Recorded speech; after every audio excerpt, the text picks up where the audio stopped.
Hello everyone and welcome to another episode of Jam with Ram. You know, the series where I answer the questions you asked in the previous comment section of Jam with Ram. And no, this is not recording.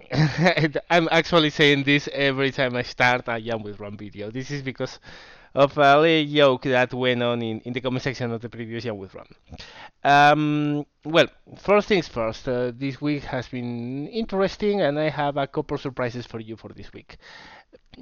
More than I'm not going to say more than that. You will see when it happens. Now, during this week, there have been some comments in the comment section about people probably because they are visiting the channel for the first time and they are complaining about my English and that they can't understand me. Well, my personal opinion on that is that um, it's normal. I know my English is not that great, my spoken English, because I have such a heavy accent. For me, it's really difficult at times to speak in English because I'm not used to. I started learning English from a very early age, but it was mostly written and I mean written English. I knew how to read. I know how to express myself in words, but I'm not used to speaking English. And even while I see a lot of stuff in English, most of these shows I see in internet are even in original English or with subtitles. But I don't know, it's simply that I don't have the practice in speaking it. I'm so used to write it and I don't have the pronunciation right of in many cases, in many words. I know I'm getting better, but it's going to take a lot of time before I am even myself happy with my own spoken English. But I can't do anything about that. It's the way it is. So if some people don't find my English good enough to follow me, it's okay. I'm saying this because some people have answered to those comments like saying you are an idiot or whatever. No, whoever comes here and says that he really has trouble understanding me, it's okay. It's okay. I don't, and even myself, I usually answer those comments with I'm sorry, but I can't do anything else. It's the way things are. And also that has a lot to do with my famous and when I'm speaking. Sometimes I have to stop for a second and think about what I'm going to say next. And I have this I don't know. It's kind of thing I do. I'm speaking like this, and then I go like because I have to think about the next sentence. It's the way it is, and comes out naturally. And in some cases, in most videos I record for instance, in the latest engine management videos, I edited out every I was saying. But that I can do in a video like that. I can't do that in a in a live commentary. Sorry, and I can't do that in this video, for instance, because this is recorded like live. I'm just thinking about the answers as I read the questions. I don't want to prepare any answers to any question. I want to be as natural as I can, and that sometimes comes at a price, and that's that I'm going to go like it's the way it is. And for some people it's okay, for some people it's not, and for whatever people it's not, it's perfectly fine. I mean, I have my style, I have the way I do videos, I have my way that I do commentaries, and some people will like it, some people won't. So if you ever read one of those comments, don't bother answering. It's perfectly fine. Okay. And finally, this week I'm going to start with two questions from previous year with Rams. I didn't answer back then because I didn't have time, but I think they are pretty good questions. The first one was there I go. The first one was related to the SR-71, the American spy plane, and someone asked if it was true that the plane actually was consuming less fuel at high speeds than at low speeds. So it would be more fuel efficient at Mach 3 than at subsonic speeds. And that's actually true. That's one of the big things about that plane. Let me begin by saying that the SR-71 was a plane of another era, in the sense that its development started in 1955, if I recall correctly. But if that plane was developed today, it will be cutting edge. I mean, it will be just great technology. It was so advanced for its time. The whole concept, the idea of how to make a plane that was so fast that wouldn't be caught, would apply for today. But not just that, the technical solutions, the engineering solutions to the problems that we're facing nowadays would be cutting edge, would be still frontline technology. And it's amazing that a plane like that was developed in the span of a very few years, and even today has all the records it has. The SR-71 is the fastest plane ever. Is the highest altitude plane ever, and still is, and it's going to be for a long, long, long, long time.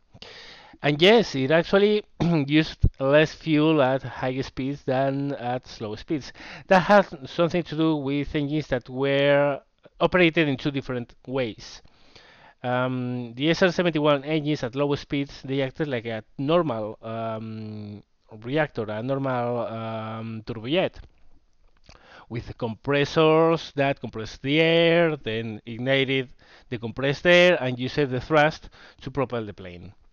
But at high speeds, it was different. Actually, it changed operation. The compressor blades were stopped, and the air was compressed just by aerodynamic means. It was actually what is called a ramjet, which has no compressor blades. The thing is that a ramjet is really fuel efficient because you are not spending any energy in turning compressor blades, and you are just using aerodynamic compression to compress air and then burn that air and use it as a thrust. However, the problem with ramjets is that you can't, for instance, take off in a plane that has a ramjet because it needs initial speed to start operating. If you don't have speed, you don't have aerodynamic compression, you can't, you won't get any thrust at all. So the amazing thing of the SR-71 is that it had engines that did it both. At low speeds, they would actually function as a turbojet, a normal one, and at very high speeds, it would act as a ramjet. And it was a lot more fuel efficient at high speeds. Actually, the plane would go so far at those speeds. It's amazing.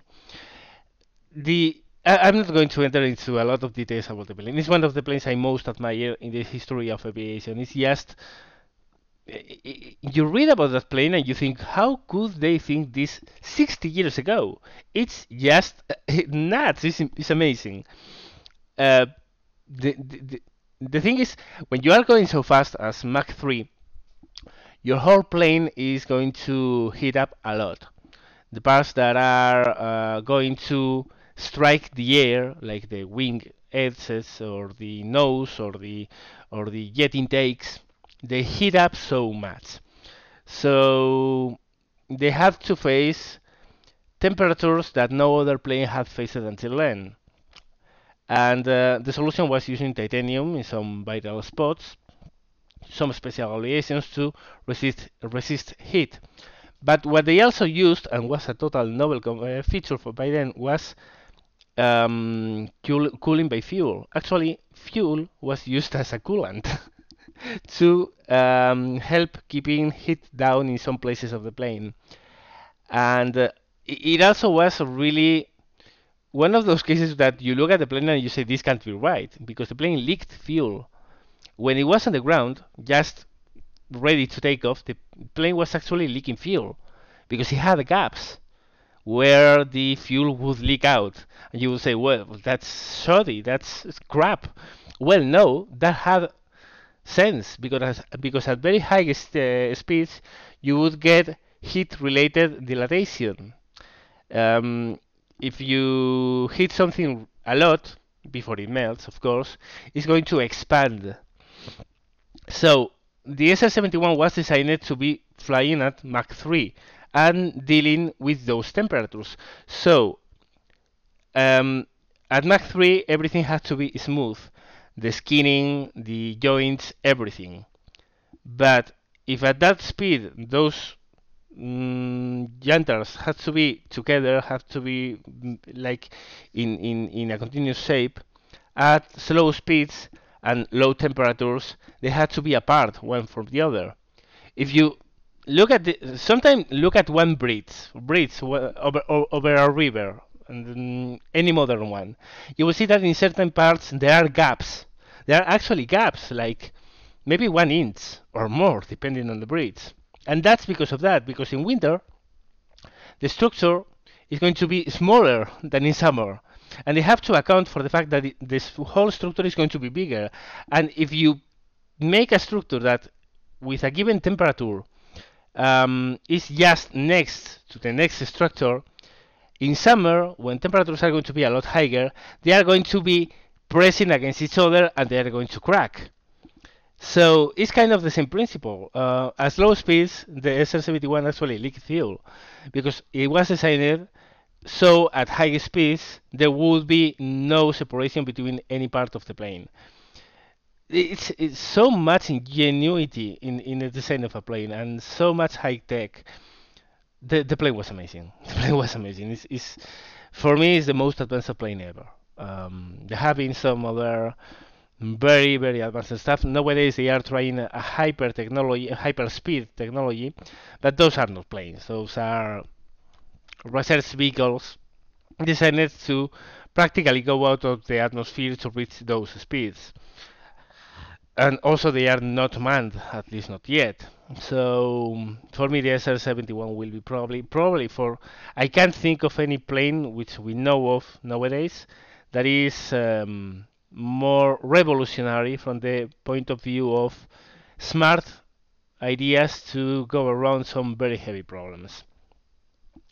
The other question was asked last week and was what was my favorite World War II air combat related movie? That's, I would say that's a hard one because there's not a lot. There's just one, in fact, because air combat is it's very prone to be treated as what I call the Hollywood treatment, which has nothing to do with American movies or non-American movies. I mean, the Hollywood treatment is that even in Singapore you are going to get exactly the same films and movies. They want to make it as spectacular as possible. They want to go over the top and be unrealistic just to entertain the masses with a lot of explosions, a lot of very nice to see action, but which has nothing to do with real life. And also they have this continuous idea that I don't know why they think that war movies have to have some kind of love triangle somewhere. So they are two guys who are friends who fight together, but they love the same girl, and then they go to the war, and they have to deal with the fact that they are fighting to the enemy alongside the guy who is trying to steal their girl. it's insane, and that's, I mean, they do that for Hollywood reasons again, because the guys go to see the movie because it's a war movie, but the girls go to see the movie because it's a love movie, and what it ends being is a total disaster. And yeah, Pearl Harbor, I am looking at you. Crappiest movie ever. Anyway, favorite World War II air combat movie, Memphis Belle.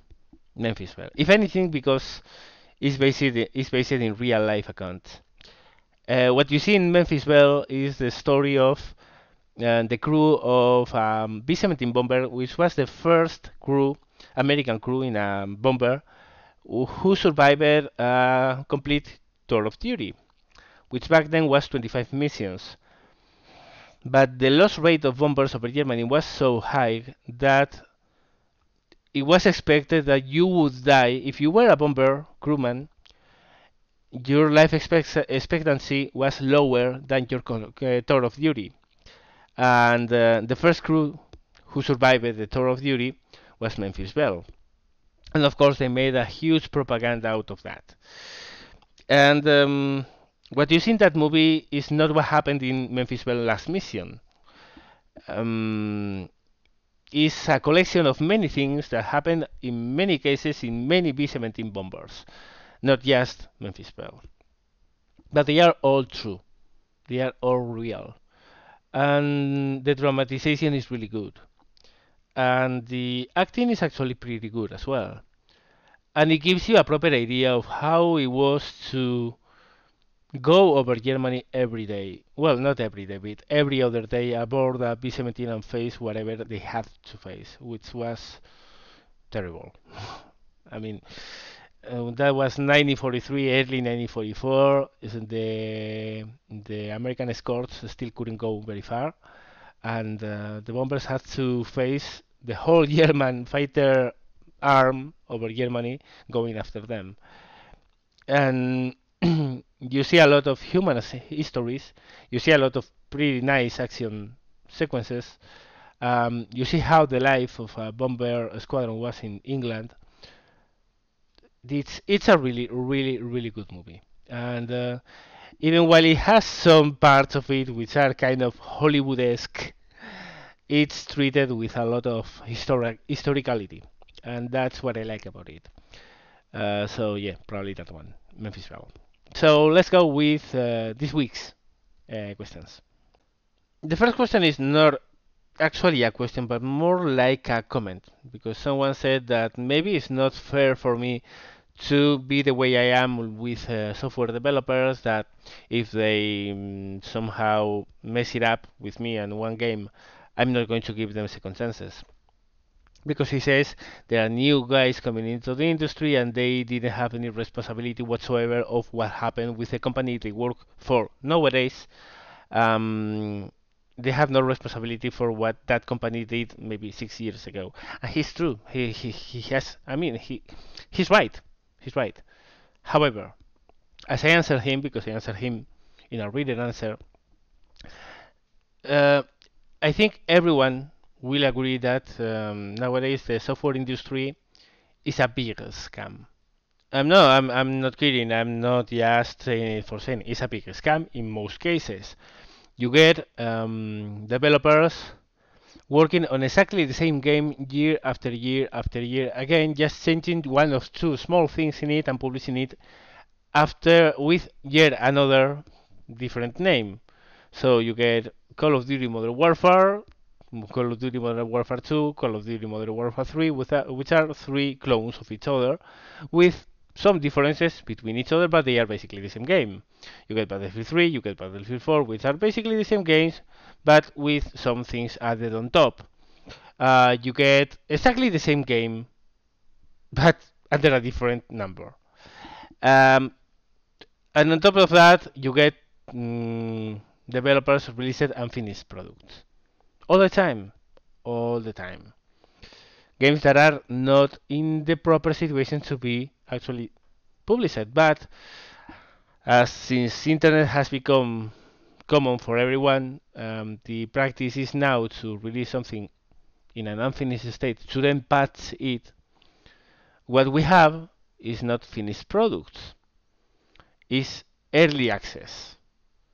But they are selling things as if they were finished, not as if they were in an early access. Because in an early access you get an access but with a discount. Because you are getting an access for a game that is not still finished. And what you are doing is supporting the developers to finish the game. However, that comes up at a price for the developers. Because whoever is at an early access is not going to pay the same as someone who is paying for a full product. And what they are doing is releasing early access games charging as if they were totally complete. The whole industry is a scam. It is. They are scamming us time after time after time and again. And that's the thing, and that's my biggest gripe. If they are scamming us, if they are milking the cow, if they are going for grabs of the money of the people, using not good enough products, unfinished games, under quality games, we have to stop them. I mean, if you go to a store and or a restaurant, this is actually a very good analogy I heard in a video last week. If you go to a restaurant and they give you uh, a soup and there's a fly in the soup, what you are going to do is to complain that is a fly in the soup. And whoever has made that soup has no arguments to mount that you are complaining. I mean, there's no argument to say you are whining. Well, yes, I'm whining because there's a fly in the soup, and I'm paying for for a soup that has a fly into it, and you have to fix the goddamn soup. And next time you go to the same restaurant, they are putting yet another fly in your soup. So the first time you go to a restaurant, you find yourself, you ask for a soup, and there's a fly in the soup. You complain. They dismiss your complaint because you are whining, which is kind of ridiculous because you have all the right you have all the right to complain because there's a fly in the soup. It's just stupid. That no, I'm not going to hear you because you're whining. You are an asshole. There's a fly in the soup. Fix the problem. Well, okay. So next day you go to the same restaurant and there's another fly in the soup. Would you go for a third time to the same restaurant? No. No, probably what you would go is to the police station and denounce those guys for crimes against the public health. That's as easy as that. So why is that intolerable in a restaurant and is tolerable in a business like the software business? Why don't we simply don't go to a restaurant anymore? If I'm given a fly in the soup, that restaurant is over. I'm not going to step there ever again. Ever again, unless I receive a proper apology from the head of the restaurant, from the responsible, the manager. I am given a free food, a free meal, and I'm given the chance to come again and get some special treatment. Like, okay, we messed up heavily. We are so sorry, and we are going to make up for you in that regard. Because everyone, I'm the first one to say that everyone can mess up. Everyone. We are human. And we shouldn't really be harsh with someone who has messed up once. With the best of intentions, because sometimes mess ups happen with the best of intentions. You really want to do something good and ends up being crap. Happens. It has happened to me many times. Many times I have tried to do something so good that ended up being just crap. But what I didn't do was to repeat the same thing. I learned from the experience and apologized myself with whoever had to pay for the crap I had come up with. And that's perfectly fine because you can mess up. And as my boss told me once, my ex-boss, this can happen again. I'm not going to tell you anything because everyone can mess up. But can mess up once. If you mess up twice, you're out. And I said, thank you. Thank you for giving me this chance. Because I messed up really badly. And I recognized that that couldn't happen again. I have done something with my best of intentions, but the results were under par. And that led for a really bad situation. And my boss was really a good chap. And he recognized that anyone can mess up. But he also told me, this is a chance for you to learn, and this is your chance. Because this has happened once, doesn't happen twice. If it happens twice, you're out. So why does that principle apply to me or to you? Because if you, in your job, you mess up, you're going to pay for that. If you do a big pile of steaming shit that really lets your company down or your business down, you are going to pay for it. Well, why does that principle apply to you? Why does that principle apply to me? But why doesn't that principle apply to software companies? If they mess up, the next thing we do is to go to the shop and purchase the next title. So they do it again. And then we will purchase the next title. And then the next one. Is that acceptable? Is that tolerable? Sorry, but no. My idea is that whoever releases crap is accountable for the crap he has released. And unless there's a huge apologize in the middle saying we really messed up. First, acknowledge you messed up. Second, apologize for it. And third, change it for the next title. If someone does those three, I'm going to purchase their next game. But if someone releases crap and doesn't just not acknowledge that this thing is crap, then not just don't apologize for what they have done, but they keep on releasing exactly the same crap, well, maybe their mother will buy their game, because I'm not. So again, IL2. I'm responsible for IL2. Once Studios, Oleg Maddox. They can forget about my money. Forever. Because I'm not repeating the same mistake. They are accountable for what they did in 4 different games. Not just one, 4. It's over. So, and I'm sorry for the new guys who are new to this and are just were just hired by the companies those guys are into right now. I'm sorry for them because yeah, it's true, it's unfair for them. They are paying for something they didn't do, but their company did.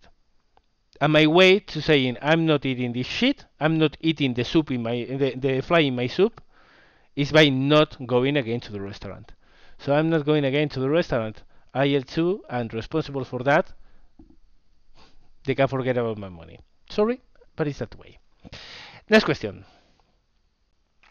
Next question is, hey Ram, could you explain something about the high explosive ammo used in the MG131? Was it effective and why did just the Germans use it? In War Thunder it doesn't do anything except marking sparks and giving an awesome laser show. I know. There I go. Well, first of all, it wasn't the Germans. At least not just the Germans. And the Italians also had a heavy machine gun, a 12.7 millimeter machine gun, which used high explosive ammo. The problem is that there's a finite amount of high explosive you can put into a 12.7 millimeter round. It's very small. The effects are not going to be huge. And well, the weapon itself was good. I mean, it was good. It didn't have a huge firepower. It didn't have a huge killing power, but it was really compact. It was really lightweight. It was electrically primed and fired, so it was really easy to synchronize to shoot through a propeller. It was a really good design. It was a really good weapon, and it was extensively used by the Germans. It was trustable, it was effective, it was lightweight.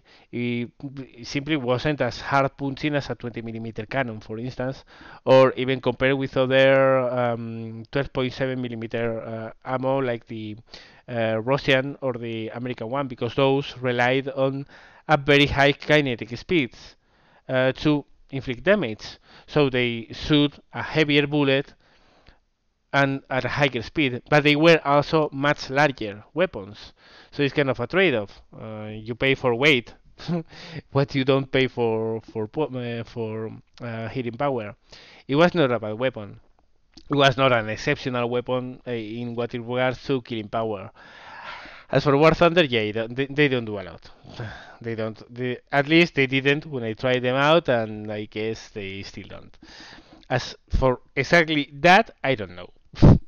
Ask Gaijin. They are the ones making the damage models and responsible for the game. As for history goes, the weapon was actually good because it offered really good firepower for the cost. It was a very lightweight weapon, easy to mount, easy to maintain, easy to fire, and you could use it almost in any situation. I mean, those things were mounted in the collar of the German fighters. They were used in flexible mounts, in bombers. They were used as static machine guns on the ground. It was really a good weapon. It simply didn't have the hitting power of an American M2 Browning, for instance. But then again, it wasn't in the same class. It didn't weigh the same. It wasn't the same size. So, yeah, that's it. Next question. Ram, in your opinion, which was the best Italian fighter of World War II? G56, which is the based on the G50, the Fiat G50, with a Daimler-Benz 603 engine. That thing was so amazing that the Germans themselves were thinking, at some time, it was actually serious thinking. They were actually considering it, shutting down the BF-109 production and starting off with the G56 instead. In 1943, the prototype was offering superior performance to that of the Mustang. And on top of that, it could have up to 5 20 mm cannons. Hell of a fighter. But of course, that was a one-off. That was a prototype. For serial producing, I'm kind of divided because there are three, of course, which are obviously the best serial produced planes in the Italian arsenal in World War II, which are the G55, which was the same thing as the G56, but with a Daimler 605 instead. The MC205, the Macchi, and the Reggiane 2005. Personally, I think the Fiat was the best one for what I have read about them. I think it offered the best combination of firepower, performance, and maneuverability of the three. But I think it was also the less produced of them because it was really expensive to produce.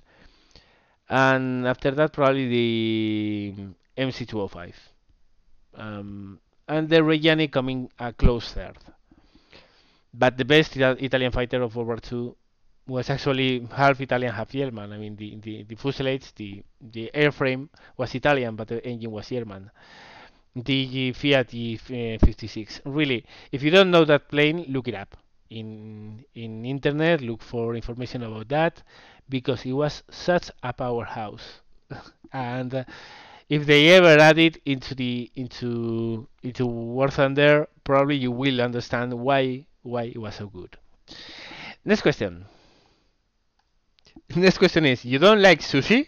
I'm disappointed. Well, this is related with what I said in last Jam with Ram that I don't like fish. Well, there's a difference here. I have tried sushi, and while I don't really like it in general, there are some pieces of sushi that I really do. So I wouldn't say that I don't like sushi. I will say that I have to be careful of exactly what kind of sushi do I eat. But yeah, in general, it's not my stuff. I mean, for me, it's meat, not fish. Anyway, next question. Well, last Jan with Ram, I said I was reading Manstein's memoirs, and someone says give us a slight review on it for the next week. Well, the review I'm going to do it in three parts. The first part is, well, I'm going to give three ideas about what I read. The first is Hitler had no clue. And worst of all, it's not that Hitler didn't have any clue, it's that no one in the German High Command dared to oppose him. When it's the duty of High Command officer who is in a headquarters, a chief of staff, to oppose the ideas of a chief of the man in command who is taking wrong decisions. But no one did. No one dared to speak against Hitler.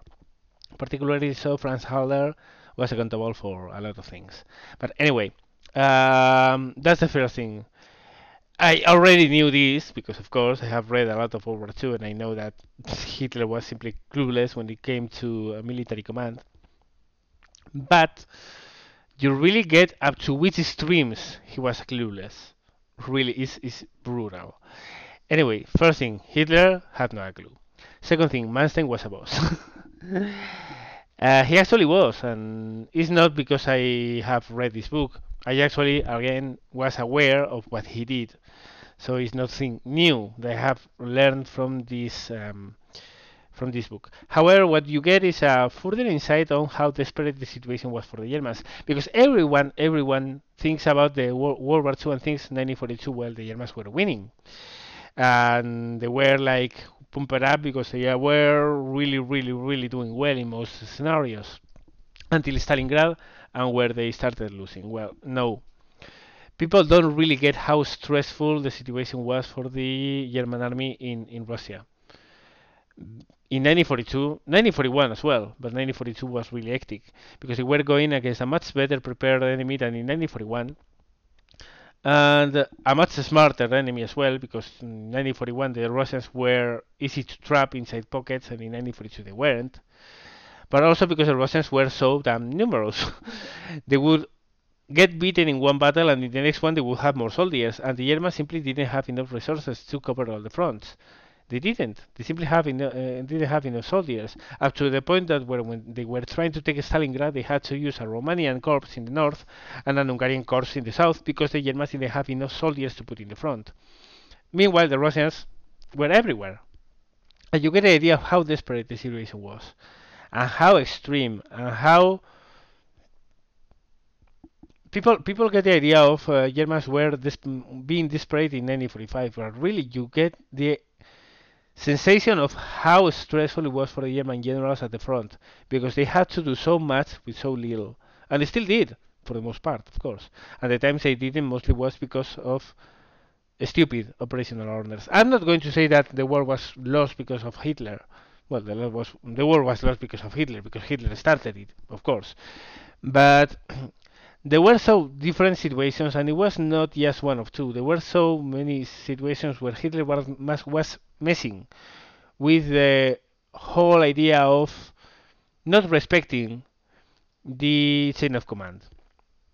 He was from 1941. He actually was the head of the Wehrmacht, but I mean, there's a degree of difference between what you can do when you are the boss in the German of an army, and when you start messing up with the operational orders of your generals. You have to give them freedom to do what they do, because they are the ones at the spot. They are the ones who know the situation better. You are sitting maybe 1,000 kilometers behind the front. You have no clue on what's going on. And Hitler all the time messed up with operations. And he was the one who created the attack to Stalingrad as well. And he was the one who messed it up. And he was. So yeah, he was an absolute asshole of a leader. And finally, the third thing I have clear from the standpoint of reading his memories is that everyone who writes his own memories and his own biography is subject to suspect. Because one thing is that a third party investigates you and gives you a fair account from what you have done. Of course, using your accounts, using your collaboration, and interviewing you. Another thing is to write your own biography. No one is a good use of himself, and Manstein is no different. Manstein is accountable for a lot of things, and he didn't never acknowledge them, related with some of the war crimes happening in the East. He doesn't even mention them. Secondly, of course, he gives a lot of insight on how Hitler was mismanaging the situation, and how he could have done things had he had command. But the fact remains that he didn't. And it's very easy to discharge all your responsibilities on a dead man. And while I think Manstein probably is the one who could do it with the highest of the reasons, I mean, he really had grounds to say that Hitler was shit, and that probably the name of the book is Lost Battles, and that he lost so many battles because of Hitler. It's also true that many German generals after World War II blamed everything on Hitler, when Hitler was accountable for a lot of things, but they were accountable for them as well. I mean, it's so famous, the idea of when we kick down the door of the Russian and rotten tree, the whole card thing will fall down, which is a famous quote by Hitler.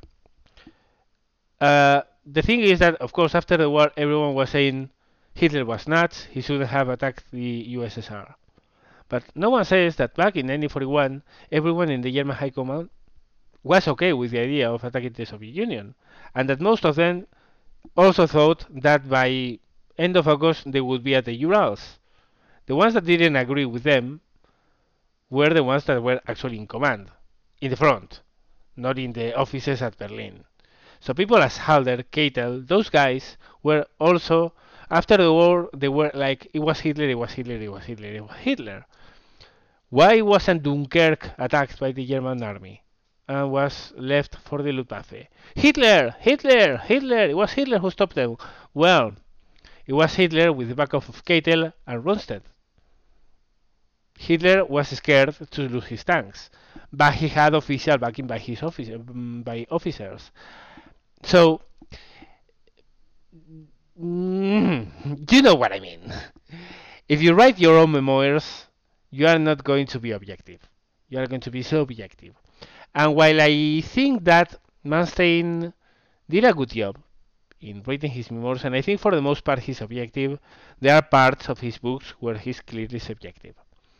And there are a lot of parts of it where you can feel that he's just, I'm not going to say declining his responsibility, but discharging too much responsibility on others than in himself. But for a memoirs book, it's really good. I really, really recommend it for everyone else to read it as well. Next question. A guy called Hurricane 8 asks, what was the best fighter in World War II and why was the Hurricane? Well, best fighter in World War II for me, personal opinion, Focus-Wulf D9. Mass produced. In limit production, TA-152C. No, it was not the Hurricane, sorry. Next question. Time is running out and I only have time for yet another question being answered. And this is going to be, Ram, why did the Germans in World War II have a different approach in a series of aircraft that, for instance, the US? For example, the P-51 having only 4 major models during the war, or the P-47 having 4, but the Germans used the P-F-109E to the P-F-109G, or the Focke-Wulf to the TA-152H1. Why such a long development of a single aircraft? Well, actually, you are not right. Sorry, but you are not. Well, first the German. Let's go in parts. First, the German practice. German practice was to create a plane and create a series of planes with a given role and a given engine and a given design, and it was designed with a letter. For instance, Focke-Wulf A, which was a fighter with an engine, which is was the one it was, the Radial BMW 801. That particular series would be developed. A0, which was the pre-serial one, A1 with one thing, with some things, A2 with different things, A3 with different things, with A4 with different things, evolution of the same idea, the same model. The Focke-Wulf 190 with a radial engine, which was designed for fighter work. And the 1, 2, 3, 4 were different iterations of the same model. Now, Americans. The Americans were exactly the same. They have P-47, the model, then a letter, which was the series, for instance, P-47D.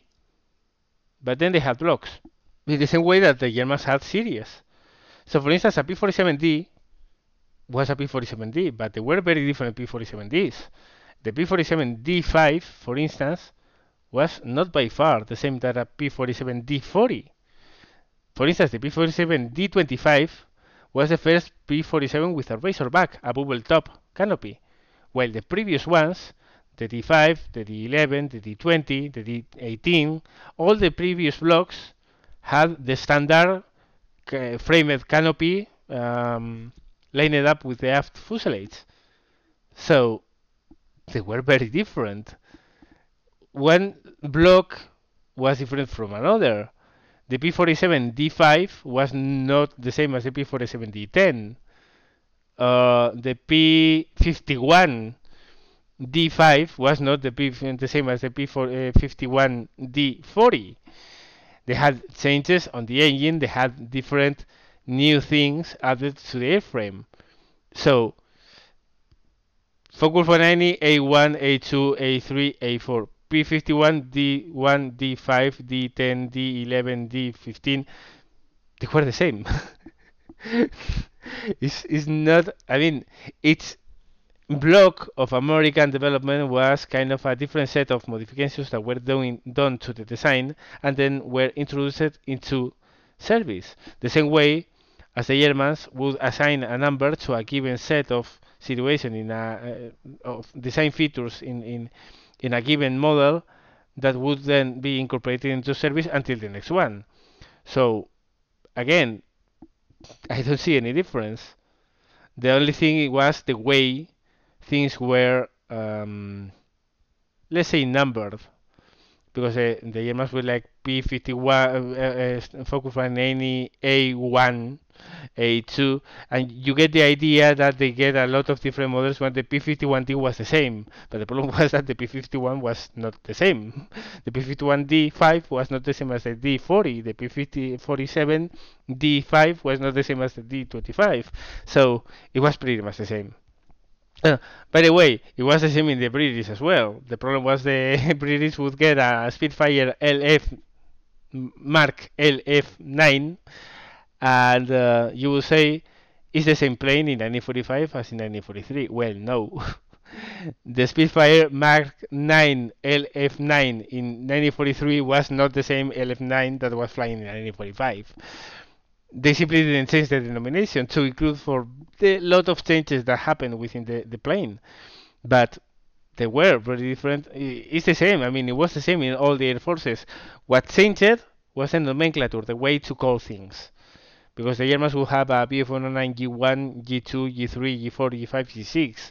But again, then again, and once again, the Americans have the P-38, J-25, or J-30, or J5. So it's it was the same. It was the same across all the nations. So, well, that's going to be it for this week, Jam with Ram. There are a couple questions that are left behind, but simply I'm running out of time. So, well, thank you very much for watching, guys. Remember to ask the questions you want to see answered in the next Jam with Ram, and to upload those questions that you want to see answered the most. As always, I hope you had fun watching this, and see you later.